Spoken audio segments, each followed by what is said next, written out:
Assalamualaikum warahmatullahi wabarakatuh. Perkenalkan, nama saya Eka Novitasari dengan nomor NIM C1B019106.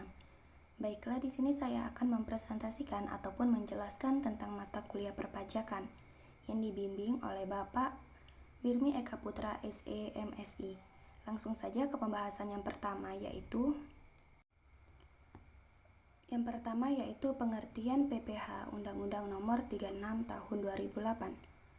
Pajak penghasilan atau PPh adalah pajak yang dikenakan terhadap orang pribadi maupun badan berdasarkan jumlah penghasilan yang diterima selama 1 tahun.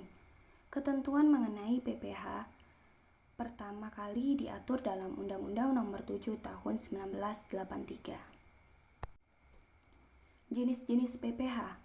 PPh 21 yang merupakan pajak atas penghasilan. Yang dimaksud dengan penghasilan dalam hal ini adalah seperti gaji dan upah serta honorium ataupun tunjangan. Kemudian PPh pasal 22 yaitu yang berupa pemotongan atau pemungutan pajak dan dilakukan oleh satu pihak terhadap wajib pajak yang berkaitan dengan pengadaan suatu barang. Kemudian PPh 23 yang dikenakan terhadap penghasilan atas modal dan hadiah atau mungkin terhadap penyerahan jasa dan penghargaan. Kemudian ada PPh 29 yang merupakan sisa dari PPh terutang dalam tahun pajak yang bersangkutan dan dikurangi dengan kredit. Selanjutnya yaitu ada subjek pajak. Subjek pajak PPh adalah poin yang rupanya terdapat dalam peraturan perundang-undangan perpajakan. Sumber pajak mengacu pada perorangan atau individu dan organisasi ataupun kelompok dengan berdasarkan pada peraturan perundang-undangan pajak yang berlaku di tanah air. Di negara ini rupanya subjek pajak menjadi 4 bagian. Yang pertama adalah orang pribadi, yaitu siapa saja yang memperoleh penghasilan dari aktivitas ekonomi yang dilakukan di Indonesia. Yang kedua yaitu dengan badan amal. Dalam hal ini adalah semua badan yang berdiri dan berkembang di Indonesia, bentuk usaha tetap atau biasa disingkat dengan BUT. Bagian ini meliputi siapa saja yang melakukan kegiatan di Indonesia, walaupun badan usaha tersebut tidak didirikan dan tidak bertempat kedudukan di Indonesia. Selanjutnya yaitu objek pajak. Objek pajak adalah penghasilan yang diterima oleh wajib pajak. Penghasilan ini biasanya berupa tambahan kemampuan ekonomis yang diterima oleh seseorang atau kelompok. Selanjutnya yaitu ada tarif PPh. PKP ataupun penghasilan kena pajak antara lain meliputi para pegawai tetap dan para penerima pensiun berkala.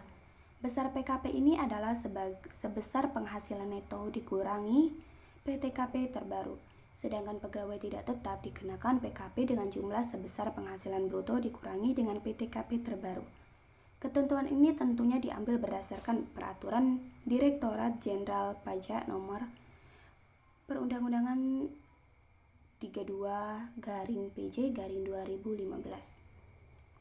Penghasilan sampai dengan 50 juta rupiah per tahun, yaitu bagi setiap wajib pajak yang bekerja dan memperoleh penghasilan dengan total di bawah 50 juta rupiah per tahun, maka dikenakan tarif pajak sebesar 5%.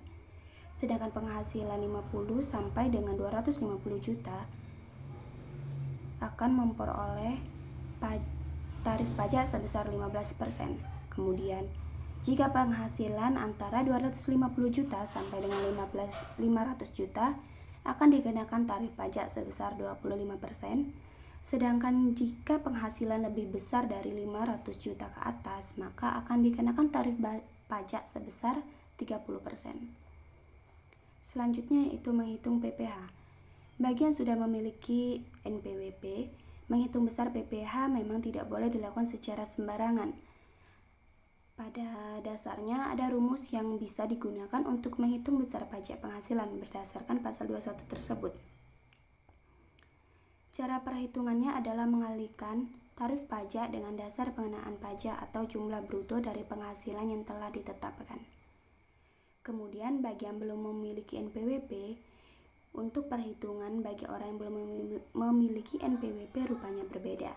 Bagi siapa saja atau pihak yang belum memiliki NPWP namun dikenakan PPh 21, maka Rumus perhitungan yang digunakan adalah mengalihkan 120% dengan total pajak yang terutang. Pelaporan SPT atau PPh. Yang pertama itu dengan login di aplikasi, kemudian klik e-filing, kemudian klik start upload, kemudian ada langkah verifikasi, dan yang terakhir yaitu mengecek email yang masuk. Selanjutnya itu penerapan PPh.